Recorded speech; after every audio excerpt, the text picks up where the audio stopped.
За сайн байцгаана уу? Би Тата артист Баби байна. За тэгээд би яагаад шивэсний урлаг руу ингэ эргэж басалтгүйгээр орсон бэ гэхээр би ер нь багын зураг зурах маш сонирхолтой хөвгт байсан. 4-5 настайгаас эхэлсэн хичээлж бараг болно.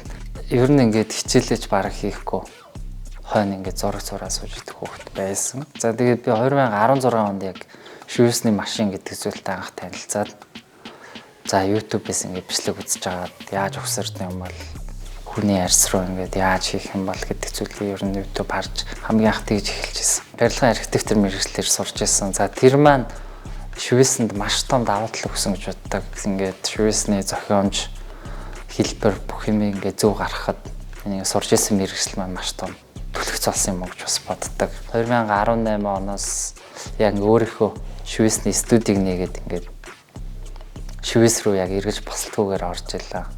За тэгээд төдийгөөс өдийг хүртэл өрөөсөн өөрийн яг шивэсний чадвар дээр маш их ажиллаж ирсэн.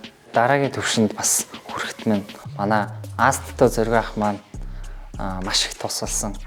За одоо бол би шивэс Монгол хүчгийн төлөөгийн залуучуудтай нийлээд бид ингээд маш том баг бүрэлдэхүүн болсон. Маш том зорилгын төлөө явж байгаа. Монгол шивэсний артистуудын чанар бол дэлхийн жишгтээ бол аль хэдийн нийцээд зэрэгцээд гараад ирсэн гэж би бодож байгаа.